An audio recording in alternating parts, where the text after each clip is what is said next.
This video is about presenting an argument, or an opinion if you will, about some people's idea that gaming laptops are worthless, or more precisely, the knee-jerk reaction you get in the comment sections of any gaming laptop review. Gaming laptops are a waste of money. You should spend your money on building a gaming desktop instead.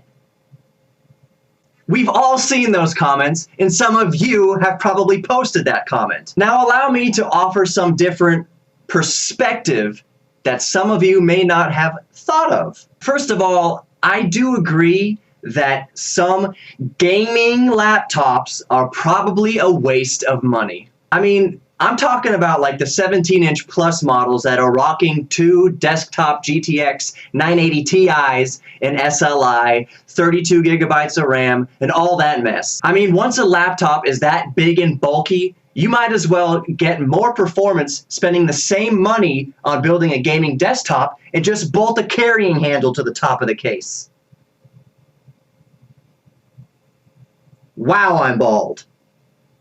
All that said, I can't tell you how to spend your money. If you've got more money than sense, by all means, go spend $4 on a freaking laptop. Just let me borrow it once in a while. Now, on the other hand, and this is the main point of my video, gaming-capable laptops are God's gift to a huge demographic of PC users. Austin Evans recently did a review of a $500 gaming laptop, an awesome review, which you can see here. I do think calling it a gaming laptop is a little bit of a misnomer. In this case, I think calling it a gaming-capable laptop is probably a better description of these types of devices. Now let me explain why gaming-capable laptops are a perfectly viable option for your money. First of all, portability.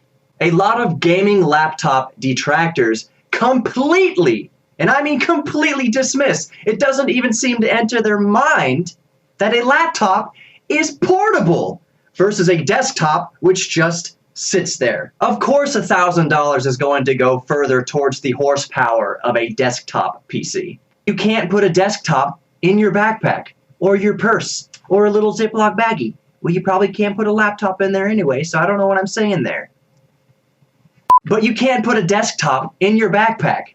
Not a normal backpack, definitely not a purse or a little messenger man purse. Lots and lots and lots of us are willing to take a GTX 980M on the road instead of leaving our GTX 980 Ti, leaving a dent in our carpet in Dallas while we sit on a subway in London. In other words, we are more than willing to turn the anti-aliasing down a notch or two if it means we can play our AAA titles on a train from Berlin to Eindhoven. If I, and probably many others, had the option to spend thousands of dollars on something we can use anywhere on the globe versus spend thousands of dollars on something we can only use when we're at home, we're going to take the mobile option, even if it means a marginal reduction in benchmarks. I'll use myself as a personal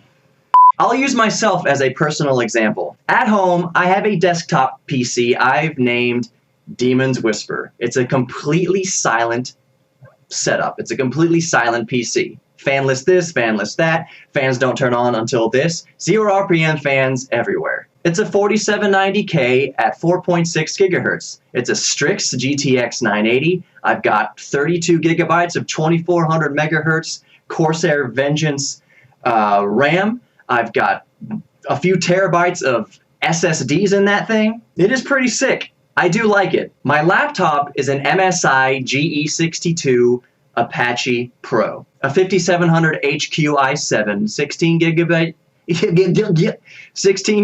of RAM, and a GTX 960M. It's also got 2 500 gig SSDs, M.2 in RAID 0, and another 1 terabyte SSD drive for storage. It is also pretty badass. Probably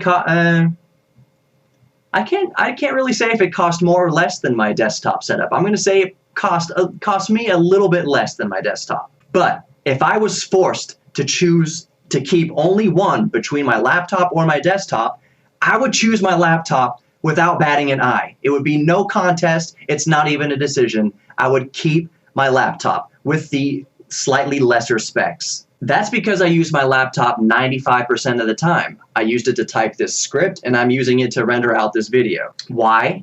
Because it's what I have with me 100% of the time.